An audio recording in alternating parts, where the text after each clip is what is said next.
স্ট্যান্ডটা গেছে ভেঙে। বিশ্বাস করো, কি যে ঠেকনা দিয়ে কাজটা করছি, মানে অসম্ভব ব্যাপার। ভাগ্য সাথ দেয় না সব কাজে। তো সেটাই হয়েছে আমারও আজকে। স্ট্যান্ডটা এমনভাবে ভেঙে গেছে, তোমাদেরকে লাস্টে দেখাবো। যাচ্ছে তাই অবস্থা হয়েছে। যাক গা, সেটা কোনো কথা নয়। যেটা বলতে আসলাম তোমাদের কাছে, সেটা হচ্ছে যে কালকে সন্দীপ একটা কথা বলেছিল। তোমরা হয়তো মনে আছে, তোমাদের হয়তো মনে আছে যে সন্দীপ একটা কথা বলেছিল। সেটা হচ্ছে যে স্বার্থ নিয়ে কেউ কিন্তু আমাকে কোনো জিনিস দেয়নি, কিংবা স্বার্থ নিয়ে কোনো জিনিস আমাকে কেউ গিফট করেনি। ঠিক আছে, সবাই তো আর বুড়ি হাতির মতো হয় না, তাই না? বুড়ি হাতির মতো কিন্তু সবাই হয় না। তাই যে স্বার্থ নিয়ে গেছিল তাদের বাড়িতে, স্বার্থের জন্যই গেছিল। তার চ্যানেলটা বড় হবে, তার ফেস ভ্যালু হবে, আবার দালালিও করতে পারবে, উপরন্ত টাকা, কিছু টাকাও পাবে, তারপরে গিফটও পাবে। এটা বুঝতে পারছো?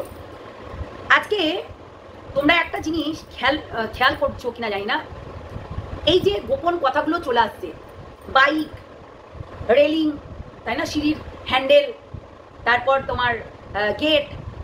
আর যে গেট দেবে বলেছিল সে কিন্তু অবশ্যই দেবে।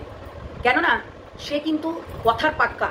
যদি সে তার সঙ্গে শত্রুও হয় তাহলে গেট দেবে, মানে গেটের টাকা আর কি দেবে। কাকে দেবে? সন্দীপকে দেবে। তাকে দেবে, সন্দীপকে দেবে। তাহলে এর কেন জ্বালা হচ্ছে? হাতি বুড়িটার কেন জ্বালা হচ্ছে? তাকে গেটের টাকা দেবে, তাহলে ওর কেন জ্বালা হচ্ছে?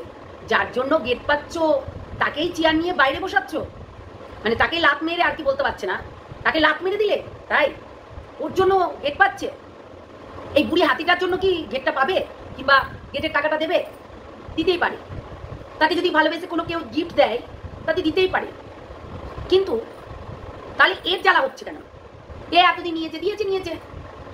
আজকাল কেউ যদি জন্মদিনে বুড়ি গিফট দেয় সন্দীপের বাচ্চাকে, তাতে তোমাদের জ্বলন হচ্ছে কোথায়? সন্দীপের বাচ্চাকে গিফট করেছে, তার অনেক মানুষ গিফট করেছে, অনেক গাড়ি, দিতেই পারে। কেন হিংসা করছো? একটা বাচ্চাকেও তোমরা হিংসা করছো কেন? এত জ্বলন কিসের? সে যদি তাকে তার শুভাকাঙ্ক্ষীরা দেয় তাহলে দিতেই পারে। সন্দীপ হাত তো পাচ্ছে না, হাত পেতে তো বলছে না আমাকে ভিক্ষা দাও, আমি 4-5টা কেস খেয়েছি, আমাকে ভিক্ষা দাও। সেটা কি বলছে? তা তো বলছে না। তাহলে সে তো বলেনি, তাহলে কেন বলছে? আর আমি সন্দীপকে বলি, সন্দীপ, তুমি প্রশ্নের উত্তর ঠিকভাবে দিতে পারো না। আর যদি দিতেই হয় তাহলে তোমার ব্লগিং চ্যানেল আছে, সেই ব্লগ করতে করতেও সেখানেই উত্তরটা দেবে।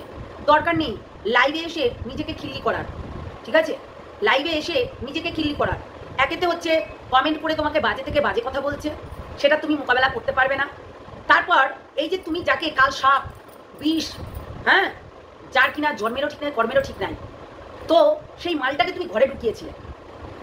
এই যে কিনা তোমার গেটের টাকা, তোমার বাইকের টাকা, তোমার সিঁড়ির হ্যান্ডেলের টাকা, এভরিথিং, তারপরে জিনিসপত্র, থালা বাসন, আসবাবপত্র, এইগুলো যার হাতে থেকে তোমার কাছে গেছে। তুমি আমি বললে কালকে যে ও নাকি সারপ্রাইজ দিতে খুব ভালোবাসতো। সারপ্রাইজটা কেমন করে দিত? তুমি তো জানতে সারপ্রাইজটা কেমন করে দিত। লোকের কাছে ভিক্ষাগুলো তার কাছে যেত, যে আমি কিছু জানি না, সব জানি উনি। এটা বলতে তো আমি কিছু জানি না, উনি জানে। এইটাই তোমার সব থেকে বড় জিনিস, এইটাই তোমার সব থেকে বড় ভুল, যে আমি কিছু জানি না, ও জানে। তার মানে তুমি কি তাকে দালাল হিসাবে ফিট করে রেখেছিলে? লাইভে আসলে প্রত্যেকটা কথার উত্তর দিতে হবে সন্দীপ, তাই নিজের ভিডিওতে বলবে। খবরদার ওই লাইভে এসে না বলতে পারছো একটা কথা পরিষ্কারভাবে, না তুমি তার সঙ্গে পারবে। এইটুকু তো বোঝাই যাচ্ছে তোমাকে ধমকিয়ে রাখা যায়, তোমাকে ধমকিয়ে সে রাখতো। ঠিক আছে, সেটা কিন্তু আমরা তোমার ওই কথার ভঙ্গিমাতেই বুঝতে পারলাম। দেখো একটা কথা বলি, মানুষের কথা বলার স্পিডটা কিন্তু একটু চেঞ্জ করতে হবে, তোমার বিশেষ করে, বুঝলে সন্দীপ? তোমার কথা বলার স্পিডটা চেঞ্জ করতে হবে, এমন করলে হবে না।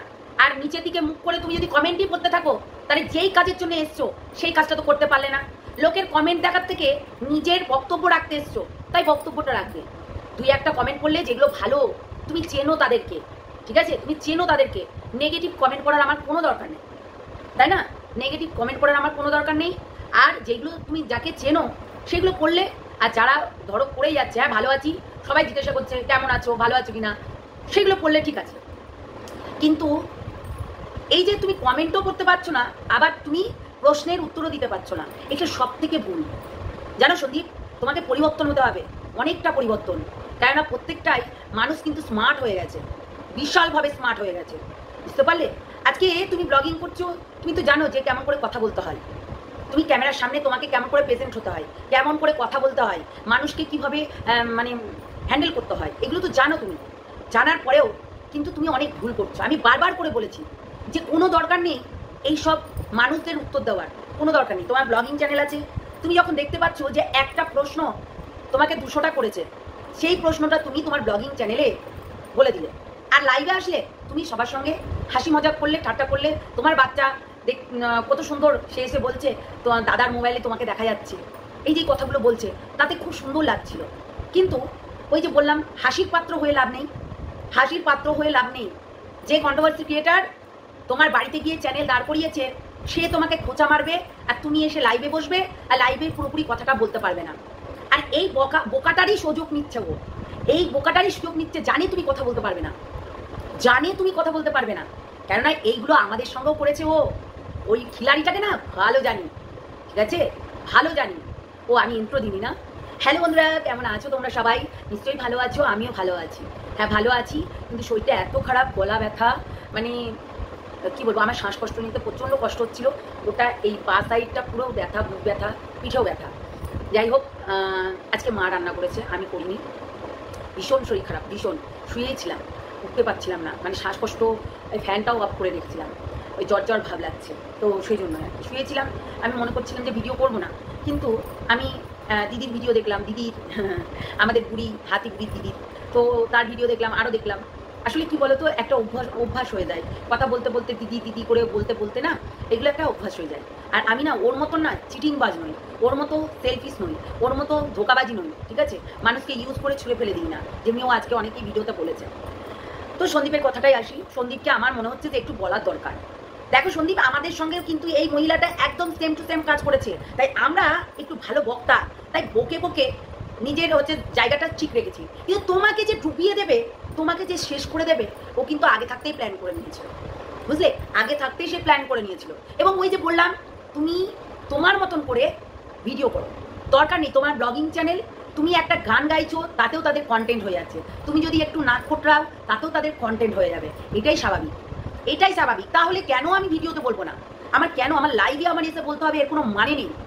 লাইভে আসবে, বাচ্চা নিয়ে কথা বললে, একটু বাচ্চাটাকে দেখালে সবাই দেখতে চায়, সোনা বাবাকে সবাই দেখতে চায়, প্রতিটা মানুষ। দেখো না, সোনা বাবাকে সবাই গিফট করেছে, তাতেও এদের সহ্য হচ্ছে না, বুঝলে? তাতেই ওদের সহ্য হচ্ছে না যে ওই ছেলেটাকে কেন দিয়েছে, এটা কেন খাট দিয়েছে, কেন আলমারি দিয়েছে, ওটা তো বাচ্চার জন্য দিয়েছে, তাই না? ওটা তো বাচ্চার জন্য দিয়েছে, বাচ্চাটা থাকার জন্য। তাহলে হিংসার কোনো দরকার নেই। তবুও তাকে গিফট যদি কেউ করে তাহলে খুব জ্বলন, আর ওকে গিফট করতে হবে, ওকে টাকা পয়সা দিতে হবে। যেই টাকাটা তোমার বাড়িতে গেলে প্রত্যেকটা মানুষ অ্যাকাউন্টে ঢুকিয়ে দিত 20 থেকে 25,000 টাকা, সেটা তো তারা আর আসছে না, সেই ইনকামটা তো বন্ধ হয়ে গেছে। সেই ইনকামটা 25,000 টাকা একদম বন্ধ হয়ে গেছে, সত্যি সেই ইনকামটা বন্ধ হয়ে গেছে, মানেই সব বন্ধ। তার সে পাচ্ছে না বলে সে কিউআর কোড দিয়ে টাকা নিচ্ছে, তোমার ভিউয়ারদেরকে ভাঙিয়ে তার হচ্ছে গ্রুপে একদম অ্যাডজাস্ট করবে, দিয়ে তাদের কাছে ভিক্ষাবৃত্তি করবে। হ্যাঁ, অনেকেই আছে যারা বিদেশে থাকে, এই মহিলাটার পেছনে গাড়ি গাড়ি টাকা খরচ করে। এই যে আজকে হঠাৎ করে রেগে গেল না, দিদিভাইয়ের নামে নাম রেগে গেল না, যে ওকে কেন বলা হচ্ছে, কেন বলা হচ্ছে? উনি তো অনেক টাকা পয়সা খরচ করেন এই মহিলার পেছনে, তার জন্য ওনার অনেক টাকা, বাইরে বিদেশে থাকে, তার ডলার টাকা, বহুত টাকা, তাই না? তো তার জন্য সেও কিন্তু দিনের পর দিন এই টাকা পয়সাগুলো এখানে লুটায়।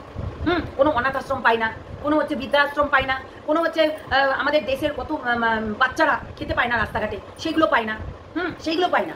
কিন্তু যে বড়লোক তাকেই দিতে হবে, যার বাড়িতে 2টো চাকর আছে, যার বাড়িতে হচ্ছে মানে কি বলবো, কাজের মাসি, 2টো চাকর, তার 3তলা বাড়ি, তাকে দিতে হবে, সমস্ত টাকা পয়সা তাকে দিতে হবে, ঠিক আছে? এই জন্য কিন্তু তাকে দিতে হবে, কেননা তার পেট চলছে না, হাঁ বন্ধ হয় না, তো হাটা বন্ধ হয় না। তো সন্দীপ, একটা কথা আমি তোমাকে রিকোয়েস্ট করবো, তুমি লাইভে আসবে তোমার বক্তব্য রাখতে, তুমি লাইভে আসবে তোমার বক্তব্য রাখতে, কমেন্ট করতে না। মুখ নিচু করে কি লাগছে তোমাকে দেখে? তোমার বক্তব্য রাখতে এসছো, তোমাকে কে একজন কমেন্ট করেছে তার উত্তরটা দিতে এসছো, তাই কমেন্টটা দেখে তুমি উত্তরটা দিয়ে দিবে, তা না তো মুখ নিচু করে। তুমি বলছো ছোট বাচ্চা, কিছু বোঝো না, এই জন্যই তো তোমাকে এই ছেড়ে দিয়ে চলে গেছে, জানো তো? তোমার পিঠ পিছে এই নোংরামিটা করতে পেরেছে, তুমি শক্তপোক্ত এখনো মানুষ হতে পারোনি, হ্যাঁ, আমি একটা জোর গলাতেই বলছি, শক্তপোক্ত মানুষ হতে হবে তোমাকে। এইসব নোংরাদের সঙ্গে তুমি কতদিন লড়বে? তুমি কতদিন লড়বে? নিজের ব্লগিং চ্যানেল আছে, নিজের ব্লগিং চ্যানেলে বলবে, হ্যাঁ সেটাই বলবে। আর যেটা উত্তর দেওয়ার দরকার মনে হবে তাহলে সেই প্রশ্নটাকে নিয়েই বলবে। দরকার কি? স্মার্ট বুঝো না, একদম স্মার্টভাবে উত্তর দিতে জানো না, কুদ পারছো, হ্যাঁ যেটা বলতে এসেছিলাম আবার থেমে যাচ্ছ, যেটা বলতে এসেছিলাম আবার থেমে যাচ্ছ। কোনো দরকার পড়ে হাসির পাত্র হওয়ার? কোনো দরকার পড়ে কি? দরকার পড়ে না। তুমি মনে হচ্ছে ভয়ে ভয়ে কথা বলতে এসছো, ওর ভয় পাচ্ছ, ওই মহিলাটার ভয় পাচ্ছ, ওই বুড়িটার ভয় পাচ্ছ। ভয় পাওয়ার কি আছে? যেটা বলতে এসছো সঠিকভাবে বলবে। আর যেটা করেছো, তুমি তো অন্যায় কাজ করোনি, তাই অন্যায়টাকে কোনোদিন প্রশ্রয়ও দেবে না। তাই সঠিকভাবে বুকে পাটা নিয়ে দম নিয়ে তুমি বলতে আসবে। তুমি এমন কোনো ক্রাইম করোনি যে তোমাকে হাজতবাসে যেতে হবে, তাই না? কিন্তু ও করেছে, তাই হিসাব করে দেখো। সেটাই আর কি।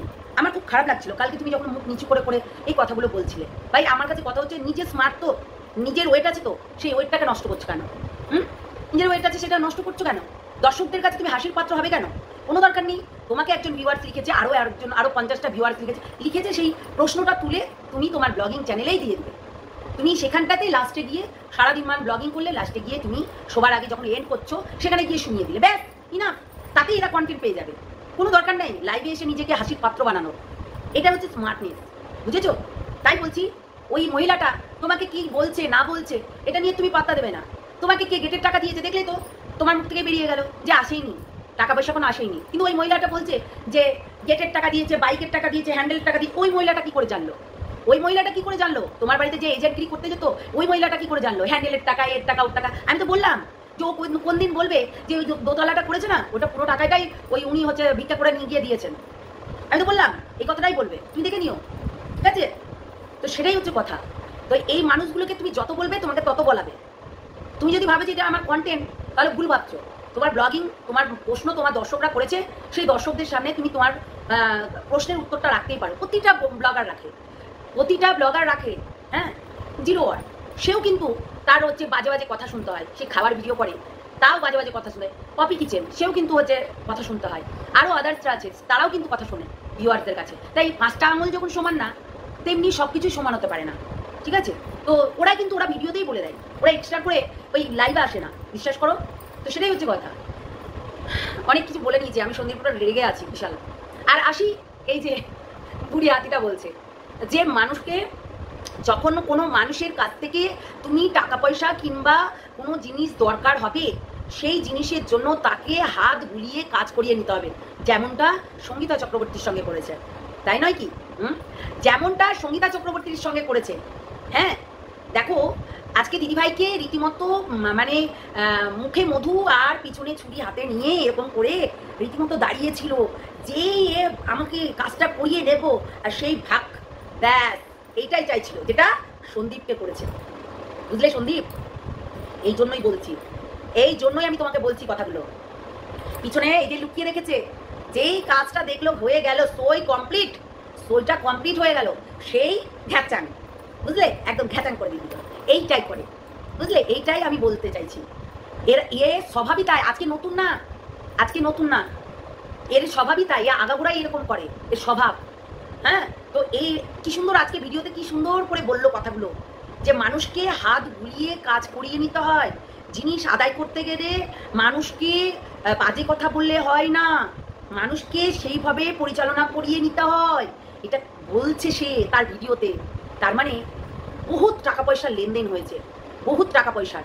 সন্দীপের কথা শুনে বোঝা যাচ্ছে বহুত টাকা পয়সা লেনদেন হয়েছে, যেগুলো আদার্স বাইরে থেকে বাইরে সন্দীপের কাছে গেছে, সেগুলো ওর কানে এসছে ঠিকই, কিন্তু হিসাব দেয়নি সন্দীপ। তাই জন্য আজকে সন্দীপ খারাপ, তাই না? আজকে সন্দীপ খারাপ। আচ্ছা, এইগুলো তো অনেকদিন আগেই হয়েছিল, 2 বছর আগেই হয়েছিল। তখন কেন এইগুলো উঠেনি? কেননা এই রাগটা পুষে আজকে উগলাচ্ছে। এগেনস্টে যেতে হবে। ওকে তো অনেক কিছু কালোমেল করছিল, এই কথাটা বলে দেবো, ওই কথাটা বলে দেবো, ওটা করে দেবো, ওটা আমাকেও করে আর আদার্সদেরকেও করে। এটার স্বভাবই তাই, ঠিক আছে? তো এই হচ্ছে কথা। মানুষকে ও এই ধরনেরই কথা বলতে ভালোবাসে। কিছুদিন আগে একটা বাচ্চা মেয়েকেও এই ধরনের জিনিসগুলো শিখিয়েছে, ওর কাজই হচ্ছে তাই, ঠিক আছে? আর বললামই তো, হাসির পাত্র যদি না হোক, তাহলে লাইভে এসে সঠিকভাবে কথা বলে 10 মিনিটের লাইভ হোক না কেন, লাইভ 10 মিনিটের হোক না কেন, সঠিকভাবে সঠিক রকমভাবে কথা বলে স্ট্যান্ড পয়েন্টে থেকে কথা বলবে, লাস্টের দিকে কমেন্টগুলো করবে, চলে যাবে। কোনো দরকার নেই মানুষকে কন্টেন্ট দেওয়ার। তোমার যেটুকু বলার দরকার হবে সেটুকু বলবে। কমেন্ট করতে গেলে সারা রাত কমেন্ট করতে থাকবে, কিন্তু তোমার কথাগুলো তোমার বলা হবে না, এটুকু মাথায় রেখো, বুঝতে পারলে? তো সেটাই হচ্ছে কথা। তো যাই হোক, চলো সবাই ভালো থেকো, সুস্থ থেকো, সাবধানে থেকো। যারা নতুন দেখছো আমার এই চ্যানেলটাকে অবশ্যই সাবস্ক্রাইব করো, লাইক করো, আর হচ্ছে কমেন্ট করতে ভুলবে না, জানাতে ভুলবে না আমি সত্যি বলেছি কি মিথ্যা। আজকে বেইতি গঙ্গামে সবাই হাত ধুচ্ছে, সবাই বলছে আমি জানি না, আবার এরা ডে ওয়ান থেকে এর ভরে হয়ে কথা বলছে, ডে ওয়ান থেকে এর ভরে হয়ে কথা বলছে, ডে ওয়ান বলে এরকম। কিন্তু ডে ওয়ান থেকে যার সাপোর্টে হয়ে কথা বলছি, যাকে নিয়ে কথা বলছি, তার সম্বন্ধে জানতো না। ওই বাড়িতে একটা এজেন্ট যেত, তার সম্বন্ধেও জানতো না। হ্যাঁ, ডে ওয়ান থেকে শুধু ভিডিও করে গেছে 3 বেলা 3 রকমভাবে, 4টে 5টা করে ভিডিও নামিয়ে গেছে। ব্রেকিং নিউজ, খুব প্রয়োজনীয়, খুব হচ্ছে এই, খুব urgent live, urgent video, urgent. হ্যাঁ, অনেক হয়ে গেছে, অনেক করেছে। সত্যি কথা বলতে ছিঁড়ে রুটির মতো খেয়েছে। ছিঁড়ে রুটির মতো খেয়েছে, খাইনি তা না, বললে হবে, খরচা আছে। তো যাই হোক, চলো সবাই ভালো থেকো, সুস্থ থেকো, সাবধানে থেকো। আর নেক্সট ভিডিওতে আসছি। আর আমার স্ট্যান্ডটার অবস্থা দেখাচ্ছি, আমার পুরো গেছে, আমাকে এই স্ট্যান্ডটা আবার ফেলে দিতে হবে মনে হচ্ছে। বিরক্ত লেগে যাচ্ছে, বিশ্বাস করো, পুরো ভাঙচুর হয়ে গেছে। তাই বলে কি আমি এখানে হাত পাতবো? দরকার কি? এমনি করবো, এমনি চালাবো, তাতে কি হয়েছে? যেমন চালাচ্ছি তেমনি চালাবো। তো সেটাই আর কি। চলো দেখাই কেমন করে ভেঙেছে। এই দেখো অবস্থাটা দেখো, এটা পুরো ভেঙে গেছে, এই যে পুরো ভেঙে গেছে, এই যে ভেঙে গেছে। যাই হোক, এটা এই যে ভেঙে গেছে, এই যে এই টুকরোটা পড়ে ভেঙে গেছে। তো কী হয়েছে দেখা যাক কী করা যায়। ওরে পা ভেঙে গেছে, এরকম খাড়া হয়ে যাচ্ছে, এই যে যাচ্ছে, তাই অবস্থা। যাই হোক, একে কিছু করা যায় নাকি দেখতে হবে। এখন অবস্থাটা এরকম, মানে দুটো ঠ্যাং একটা ঠিক আছে, কিন্তু একটা ঠ্যাং সরে গেছে, কিছু করার নেই। চলো।